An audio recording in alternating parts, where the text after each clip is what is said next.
प्रेम अंधा होता है या उसकी आंखें होती हैं। स्त्री का मन क्या होता है?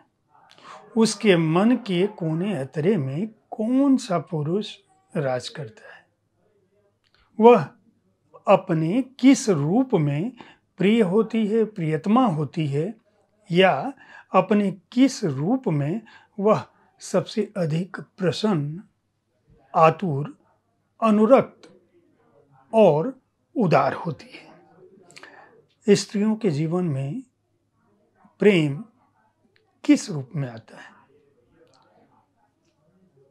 प्रेमिकाओं का जीवन, विधवाओं का जीवन, परित्यक्ताओं का जीवन, पत्नियों का जीवन, बीमार स्त्रियों का जीवन, उदास महिलाओं का जीवन, विशेषाधिकार प्राप्त स्त्रियों का जीवन, पीड़ित महिलाओं का जीवन, लड़कियों का जीवन, प्रौढ़ाओं का जीवन, किशोरियों का जीवन।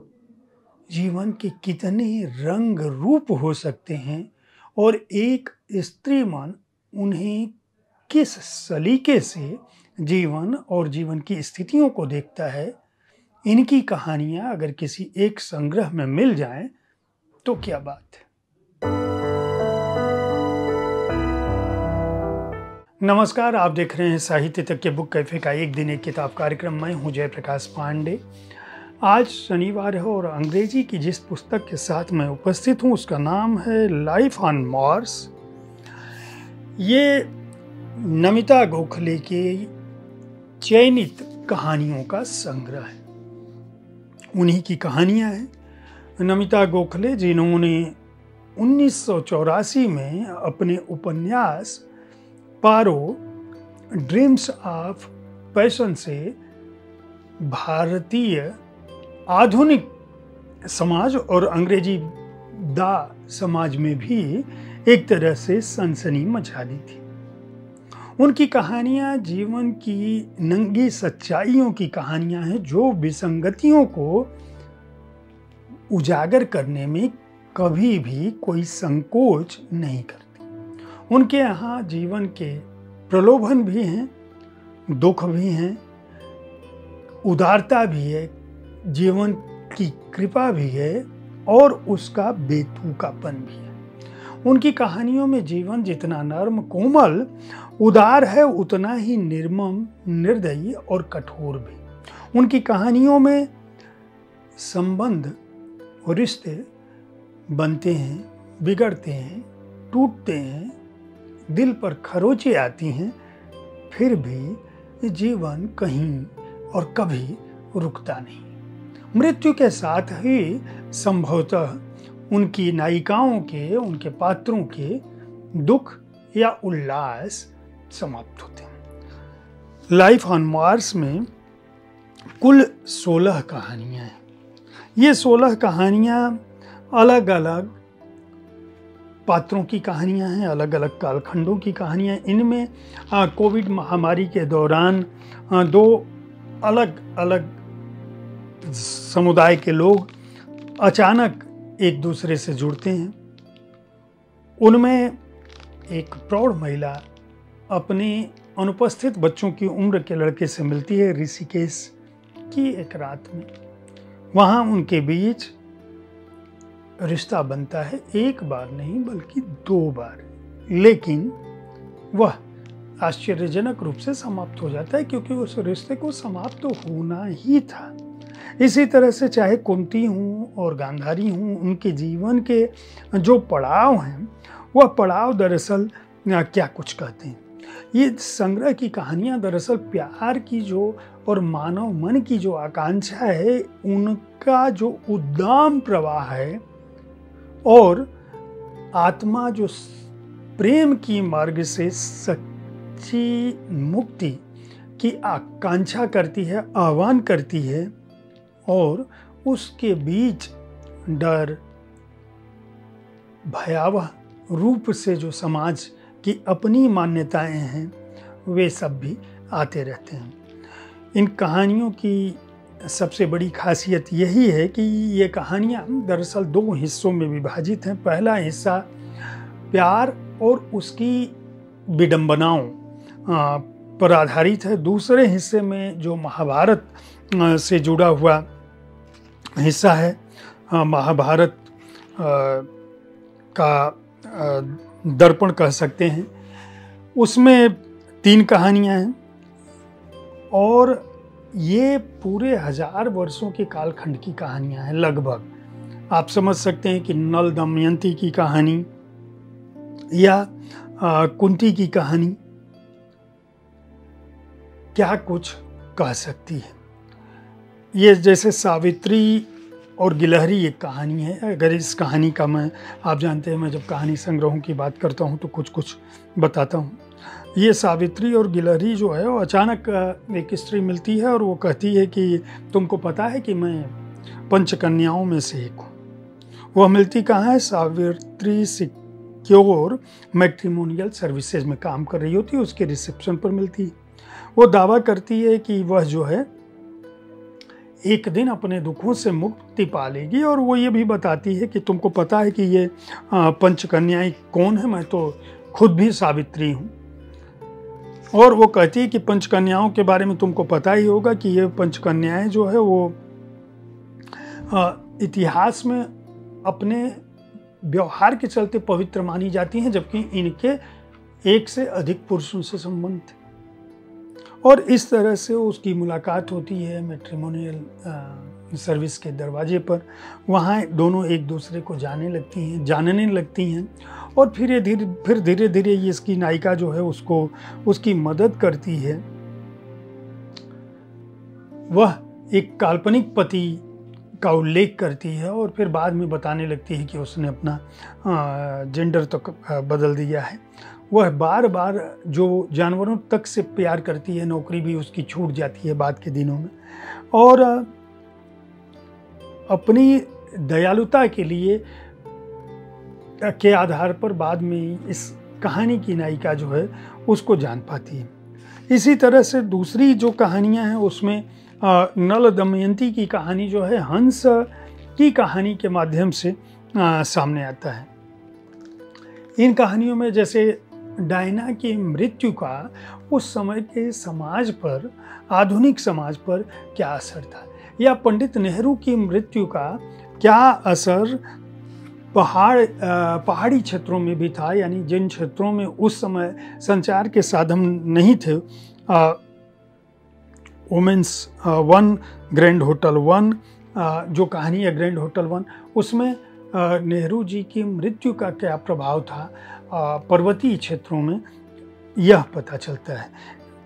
इसी तरह से the day princess Diana died का असर भारत जैसी जगह पर क्या था। लोग ताजमहल के सामने उनकी जो आइकॉनिक फोटो है उसको याद कर रहे थे। जहाँ भी जाओ वहाँ चर्चा लेडी डायना की हो रही थी, प्रिंस ऑफ वेल्स से उनकी मोहब्बत की हो रही थी, उनके 2 बच्चों की हो रही थी, उनके नए प्यार की हो रही थी।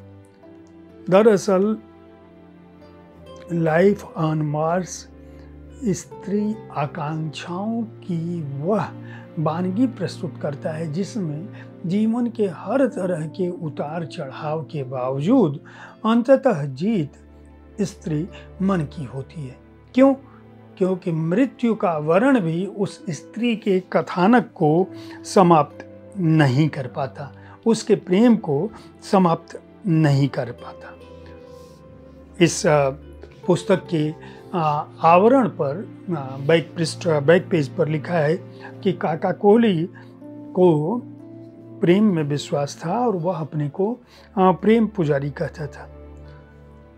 प्रेम का ऐसा पुजारी जो भगवान को महान मानता था और प्रेम को अंधा।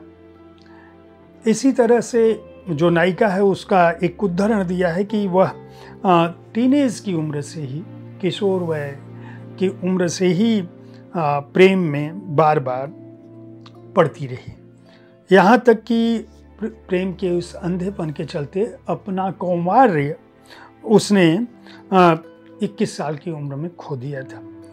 27 साल की उम्र में उसकी शादी हो गई और उसकी ये जो ज़िंदगी है 47 से पहले अत्यंत ही विपरीत स्थितियों में खत्म हो जाती है। वही जो काका कोहली, जो प्रेम पुजारी मानता है, उसकी ओबिचुरी पेज पर उससे जो उसको देख पाती है। कहने का आशय ये है कि दरअसल प्रेम और स्त्री मन की जो आकांक्षाएं हैं उनको समझना है। और नमिता गोखले की कहानियां दरअसल मृत्यु पर विचार करते समय भी बहुत ही एक तरह से कोमलता और क्रूरता उनकी कहानियों में एक साथ मिलता है। इसकी वजह यह है कि जैसे जीवन हमारा विडंबनाओं से भरा हुआ है और जीवन में हर तरह की स्थितियां आती हैं किसी भी व्यक्ति के जीवन में, वह सब कुछ इनकी कहानियों में आता है। और नमिता गोखले कभी भी अपनी कहानियों में जो मानव मन की उद्दाम आकांक्षा है या उसका जो बिंदासपन है उसको खोती नहीं। चाहे वह पौराणिक आख्यानों को लिख रही होती हैं, तब भी उनके यहाँ कुंती को अगर देखने का उनका परिप्रेक्ष्य है तो कुंती को देखने का परिप्रेक्ष्य कर्ण के नजरिए से। इसी तरह से गांधारी को देखने का परिप्रेक्ष्य उनकी दासी के नजरिए से है कि किस तरह से एक कोमलांगी, एक अति सुंदर राजकुमारी रानी बनने के बाद अपने लिए स्वयं का अंधापन चुनती है जो उसकी इच्छा से है। नल दमयंती की कहानी में भी बार बार जो है नल जो है वह दमयंती के विश्वासघात को जानने के बावजूद किस तरह से एक निष्ठता और शाश्वत प्रेम के प्रति उन्मुख रहता है और हंस के माध्यम से वो इस कहानी को बताने की कोशिश करती हैं। दरअसल ये 16 की 16 कहानियाँ पौराणिक काल से लेकर वर्तमान आधुनिक कालखंड तक स्त्रियों के मानस में जो मूल बिंदु है, जो प्रेम है, उसकी वानगी प्रस्तुत करता है। उनकी उदात्तता और उनकी बिंदासपनी की बात करता है और यह बताने की कोशिश करता है कि शायद प्रेम ही वह तंतु है जो किसी भी स्त्री को बांध सकता है, अन्यथा आप स्त्री को किसी भी रूप में नियंत्रित नहीं कर सकते। अगर आप कहानियों को, अच्छी कहानियों को अंग्रेजी में पढ़ना चाहते हैं तो नमिता गोखले के इस संग्रह को खरीद कर पढ़ सकते हैं। मैं उम्मीद करता हूं कि उनकी अन्य कृतियों की तरह इस कहानी संग्रह को भी जल्द ही हिंदी के पाठक हिंदी में पढ़ सकेंगे, हिंदी अनुवाद इसका आ सके। इसके लिए मैं प्रकाशक और नमिता गोखले लेखिका दोनों से यह आग्रह करूंगा। स्पीकिंग टाइगर ने इसे प्रकाशित किया है। इस हार्ड बाउंड संस्करण का मूल्य है 499 रुपये। 16 कहानियाँ हैं और पृष्ठ संख्या है 228। उम्मीद करता हूँ साहित्य तक का हर शनिवार को अंग्रेजी पुस्तकों पर प्रस्तुत किया गया यह कार्यक्रम आपको पसंद आ रहा होगा। इस कार्यक्रम के बारे में अपने विचारों से अवगत कराना हमें ना भूलें। हमारी कोशिश होती है कि विविध विधाओं की पुस्तकों के साथ आपके पास मैं हर दिन पहुँचूँ ताकि आप उन पुस्तकों का चुनाव कर सकें जिन्हें आप पढ़ना चाहते हैं। मैं कल आपके किसी प्रिय रचनाकार के साथ उनके साक्षात्कार को लेकर यहीं रूबरू होऊंगा। अन्य दिनों में मैं किताबें पढ़ता रहता हूँ। एक दिन एक किताब कार्यक्रम को देखते रहें, साहित्य तक देखते रहें, बुक कैफे देखते रहें। धन्यवाद।